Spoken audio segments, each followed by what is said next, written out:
Hi, and welcome, Richard from Democracy Theater here with a short take on the catastrophe in Houston.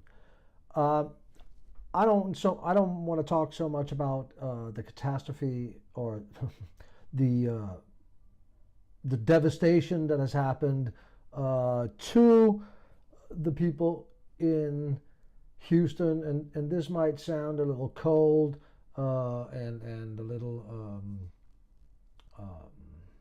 it might be too soon, but I think that it is time that we need to have a conversation about uh, the rest of the union having to pick up the tab for cities and states uh, that do not do the minimum to take care of the what if situation.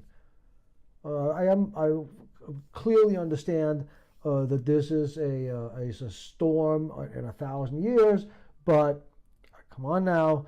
We have had climate scientists telling us that this was going to happen for uh, at least the last 10, 15 years, right? And it's certainly much longer than that. Uh, and as far as I understand, I mean, as far as I understand, Houston as a city has is the petrochemical capital of America, or certainly of the Southeast, and and that their local and state government, so the mayor and the senators or whatever in the House Assembly and in the state assembly have basically been taken over by the fossil fuel industry. That is a choice, of course. We as voters do not have to eat the shit sandwich that we're served by the elite. We could participate, but it takes effort. It takes showing up, and the people of Houston, as typical, is almost typical for Republicans, decided that they have no interest of spending the money up front. They,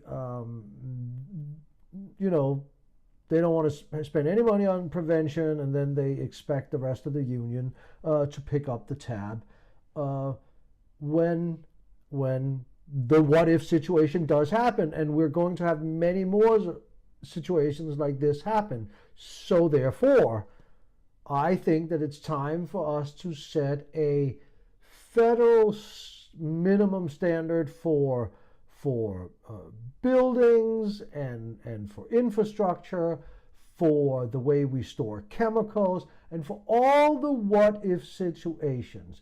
There is a minimum standard that should be set by the federal government. Not that any state has to follow it, but that a mathematical formula can be made out so that we can calculate that if Houston had done these things, if they had had good environmental standards so that the chemicals were not stored in a way that that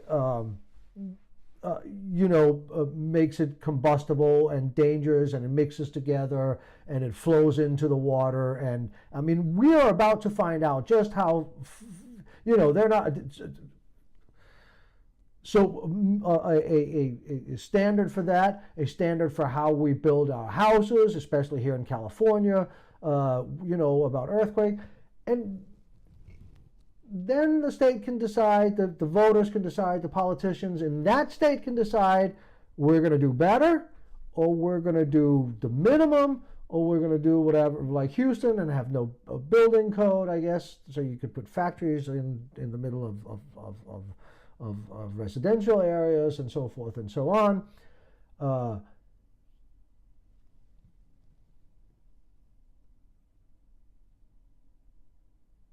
And if the what if situation then happens, then the rest of us take a look and we say, oh, wow, you did more than what the federal minimum is. We're going to give you everything that we can. Like, there's no limit to the support from the rest of the union because you did more.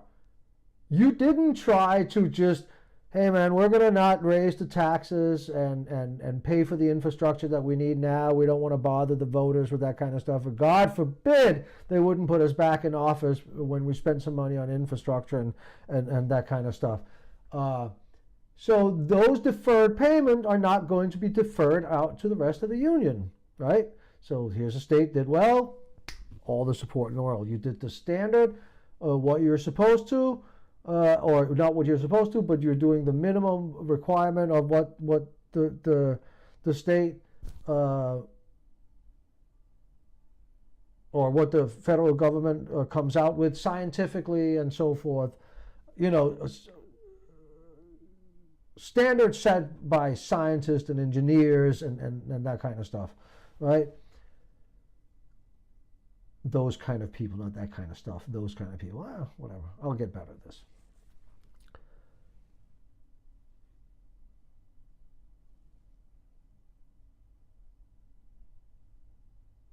I lost. So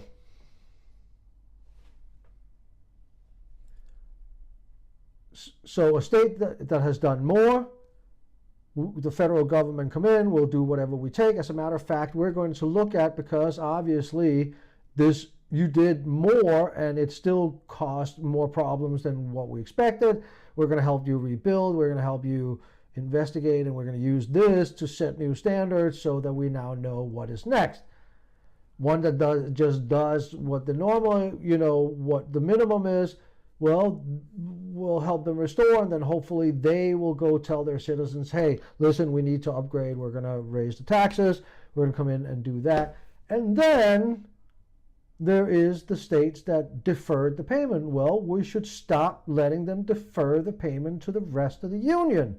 So therefore, the coneheads in the universities or at MIT, they come out and they say, hey, listen, if you had done the minimum, we could estimate that these losses would not have happened, these costs would not have happened.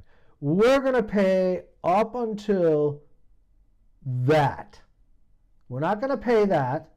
You're not going to defer that on to the rest. So you can take the money that we have and just distribute it out, or you can invest that into your infrastructure and then go to your citizens and say, hey, listen, we really don't want to have this happen again. We're going to have to come together, get some money from everybody, and rebuild our infrastructure in a way that we try to predict the what-if situation of the near future and for the next 50 to 100 years, right? That is a system that would work. And it is a good it is a system based on conservative values, right? Well, you always hear from conservatives, hey, people need to take responsibility for their decisions and their lives and so forth. Well, here you go. It is time for conservative Republicans to pay for the policies that they vote for, not make the rest of us pay for it, right? How many times have you heard from Reagan on up, and probably before that, oh, that welfare queen, that welfare family, they shouldn't get any money, and who cares about their kids? They should have thought about that before she got pregnant. Well, here you go, conservatives.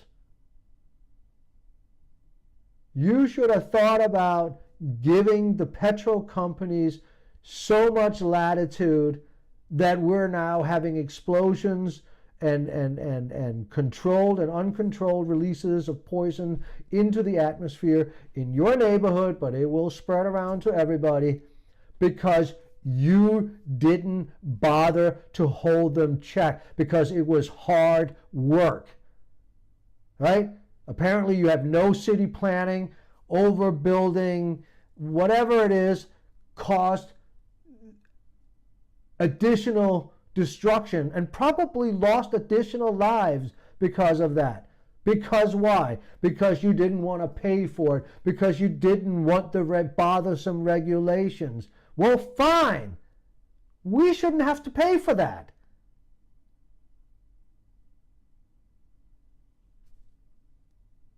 Conservatives, live up to what you preach. Take responsibility for your decisions. Houston, Texas, take responsibility for your decision. Ted Cruz wouldn't vote for additional funding for the Hurricane Sandy in New Jersey. And this is not about Ted Cruz voting that he, voted against the funding for, and therefore Texas shouldn't get it. No, this is about incentivizing states to do the right thing and not burden the rest of the federal government with that. That is good conservative values, and I promised it was a shit take, that too probably, but I promised it was a short take, so I'm going to end it with that.